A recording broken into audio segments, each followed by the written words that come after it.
What's up everyone, and welcome to another Minecraft farm tutorial. In this video, we're going to be looking at squid farms. I designed this farm in Bedrock, but it should also work in Java as well. The only things that I'm not 100% sure on are the squid spawning mechanics and the timer. So for the squid spawning mechanics, I tried to give it a Google, but there's a lot of misinformation about it on the internet. Like, it says that for both versions, squids don't spawn way up in the air, but this is definitely not the case. I have never known this to be the case. Maybe in a really old update this was a thing, but it's definitely not true nowadays. And the timer is just a standard hopper clock. So if you're playing in Java, I would double check to make sure that you know how to build a timer and that squids will spawn way up in the air. You can make this farm as big or as small as you want it to be, so some of these numbers will change depending on how big you make it. The bottom row, however, is all in exact quantities. You will need exactly those numbers of those items. Now, the glass and the iron blocks can actually be any blocks of your choice. I just recommend using glass so that you can see the squids spawning just to make sure everything is working correctly. But you will need a bunch of magma for your spawning platform. And as for the location of the farm, you will either need to build this over a river or over the ocean.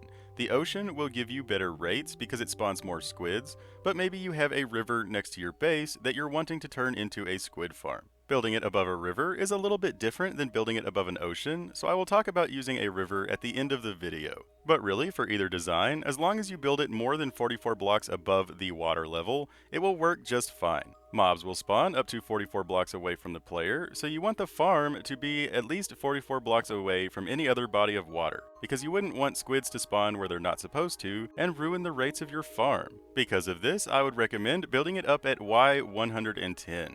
That will guarantee that you're more than 44 blocks away from other bodies of water. And really quick, let me just mention a few things. One, that you can make this as big or as small as you would like it to be. You can expand it horizontally and make it as wide as you would like, or you can expand it vertically and make it as tall as you like. But also, there needs to not be anything above this farm. Squids will not spawn if there is a block above their head. So you cannot glass it off or build it underneath something. And then also the player needs to be at least 22 blocks away from the farm for squids to spawn. So just keep all of that in mind when picking a location to build this. But when you're ready to start building, simply head out to the middle of the ocean. Again, we'll talk more about the river mechanics at the end of the video. So go out to the middle of the water where your platform won't be overlapping any land. And then we're going to build up to Y110. I would also recommend putting a ladder on this tower, just in case you fall off. I've been known to fall off of my squid farms while I'm building them, and then it's frustrating trying to get back on top of them. And once you've towered up, just build a little platform to give you some room to work with. Build this off in the direction that you want the farm to be. And you'll be expanding this platform as needed, so don't worry about making it a certain size. But we're going to start off by placing 2 temporary blocks and a chest on top of it. Now this is going to be the corner of the farm, where all of your ink gets collected. Then place a hopper in the back of that chest with a powered rail and a minecart with hopper on top of it.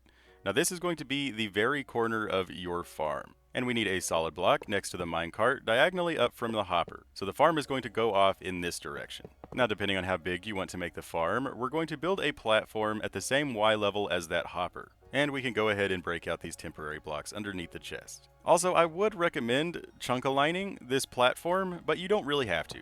Just anytime you're using minecarts, it's a good idea to chunk-align just to keep them from glitching out or despawning. But it's really not necessary. But once you finish your platform, it's time to build the rails. So we want a powered rail on top of this hopper with a regular rail next to it, and then some powered rails, and then some regular rails, and then some more powered rails. The number of powered rails you need really just depends on the size that you make it. So it's always good to test to make sure the minecart goes the whole way. But whenever you get back to the very beginning, you need to place a temporary block right here next to the hopper so that you can place a temporary rail so that you can place these rails without them connecting to the first rail. And then you can go ahead and break out that temporary rail and that temporary block. And no matter how big you make this farm, you want all your powered rails to be lined up next to each other. This will just make it easier to power them later on. So just continue placing your pattern of rails across the entire platform. And when you come to the very last row, just be sure to place nothing but powered rails at the very end, and then a block diagonally up from that rail. That way, the minecart will go really fast at the end, hit the wall, and have enough speed to come back. And now we just need to test it to make sure we have enough powered rails. If the minecart doesn't go all the way, it's really easy to just add powered rails, so don't worry about it. But before we can test it, we need to power these rails. So the way we're going to do this is we're going to build a little platform underneath the line of powered rails. So figure out where your line of powered rails is and simply build a platform all the way across underneath those rails.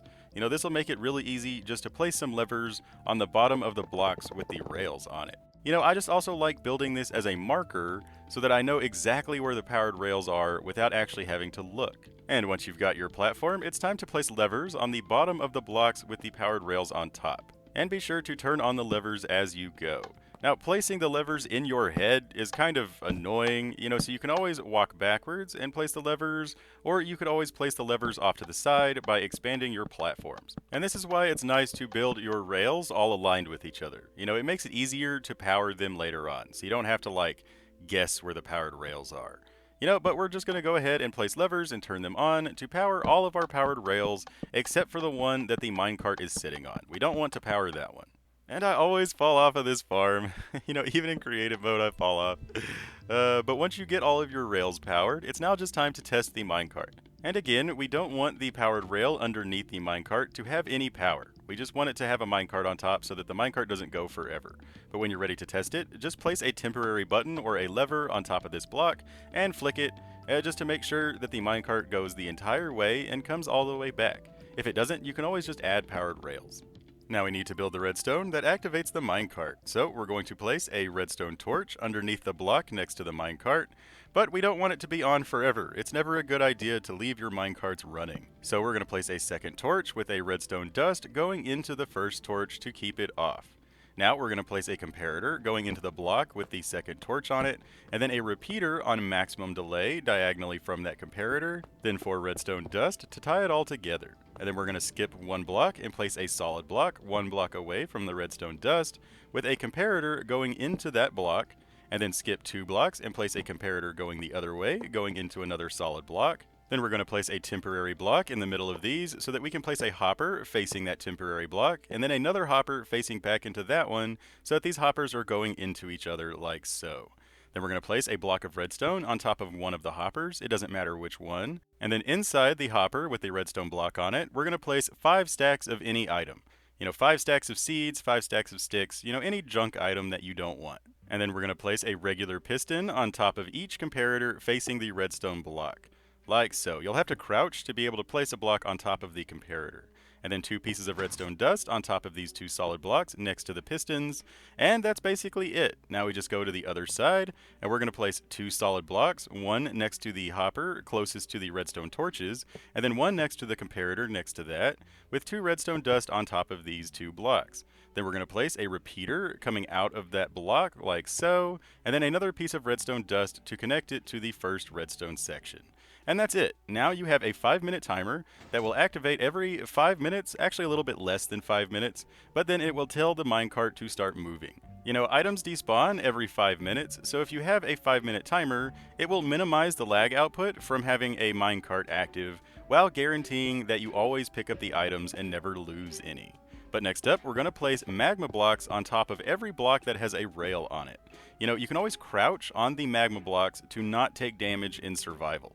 Crouching on the magma blocks will negate the damage output that they provide. And once you place your magma on top of every single rail, now it's time to build the walls so that you can flood the platform. So we're going to start building walls diagonally up from the magma blocks, and you can use any blocks that you want to. I like using glass so that I can see the squids spawning.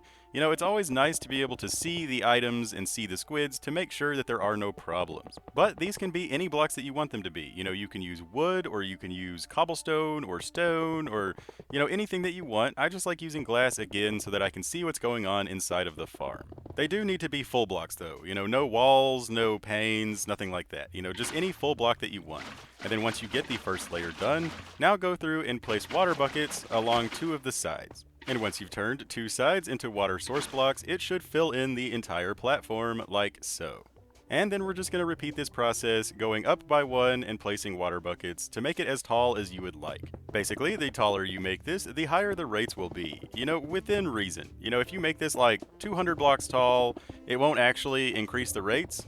You know, just because mobs will only spawn up to 44 blocks away from you. You know, so if part of the farm is more than 44 blocks away from you, it won't be active anyway. I usually make mine about 6 to 10 blocks tall, you know, maybe a little bit more if I'm feeling industrious or bored. You know, but you could always start off with like a 3 block tall farm and then just expand later as you feel like it. You know, once this farm is built, it's way easier to expand up than it is horizontally, so if you just need more ink, just build more layers. And like I mentioned before, the water blocks need access to the sky. You cannot have any block above this farm or the squids will not spawn.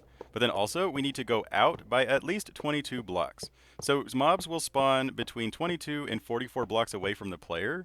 So if you count out 22 blocks from your magma platform, then that will be the ideal area for you to be hanging out. So after counting out 22 blocks, you can either build an AFK room, you know, that you can just hang out and be safe from phantoms, you know, or you could just build a whole platform at this level, you know, and start building trees and just have a little fun craft area.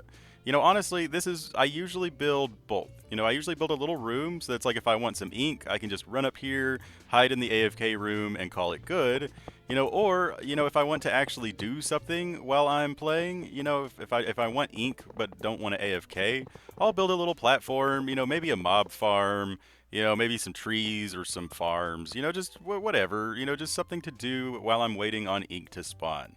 You know, luckily, this farm produces quite a bit. I mean, this is a very, very teeny tiny version. I usually make mine about 16 to 32 blocks, you know, but this one's only like 12 or something like that. You know, it's pretty tiny, you know, but even it being tiny, it produces a ton of ink. But again, you want to be 22 blocks away from the frontmost wall and within 44 blocks of the backmost wall, you know, for the maximum rates. You know, as long as you're kind of within this area, it will produce. And to be honest, I usually don't worry about it too much. You know, I just build it somewhere nearby where I'm going to be hanging out at. You know, rarely do I actually count out the blocks of where I need to be.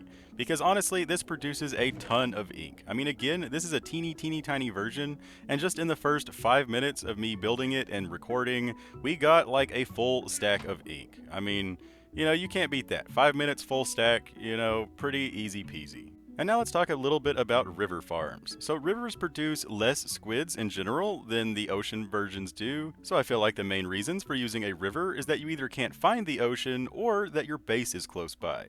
You know, and if your base is close by, you might not want a sky farm above your river. You know, maybe you just want some ink while you're hanging out at your base and you have a river close by, so you figure, why not? Now, all of this is totally doable.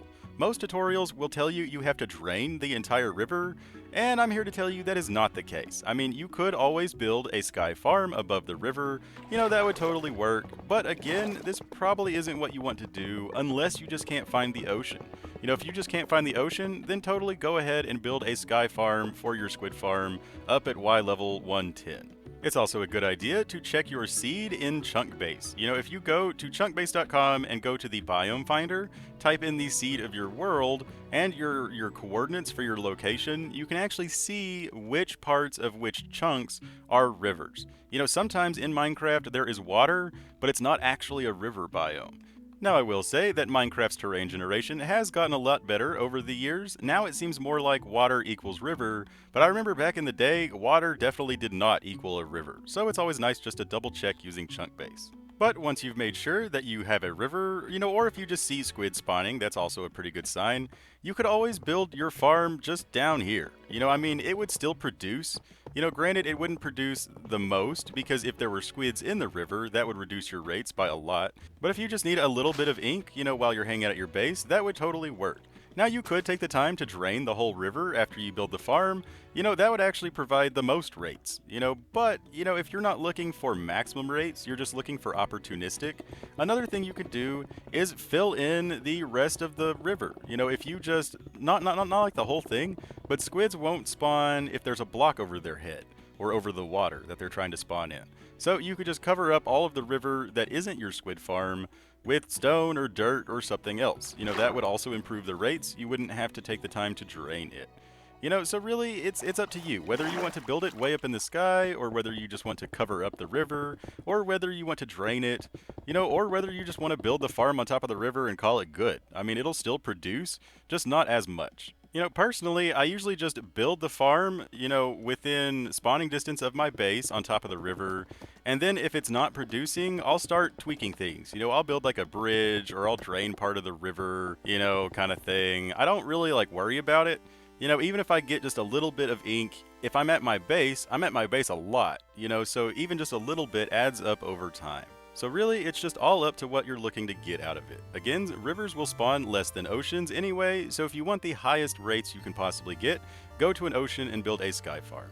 But that's all we got for this video. Thank you so much for watching. I really hope you enjoyed it. If you did, don't forget to like, favorite, share, and subscribe, and click on the notification bell so that you can get notified when I post new videos. That really, really makes me happy and helps me out a ton. If you're one of my subscribers coming back to watch yet another video, thank you so much for your support. It is because of you that I can keep making these videos. If you have any questions or requests, simply talk to me down in the comments and I will do my best to help you out. You can also check the video description for a link to my Discord. You can join that Minecraft community to share pictures of your builds, look for players to play with, or ask me questions about redstone. Really anything Minecraft related that you would like to do, just join the Discord and talk to me there. But that's all we got for this video, so until next time, I've been your host, OmLedu, hopefully teaching you a farm trick or two. And reminding you, as always, don't forget to have fun. Bye bye!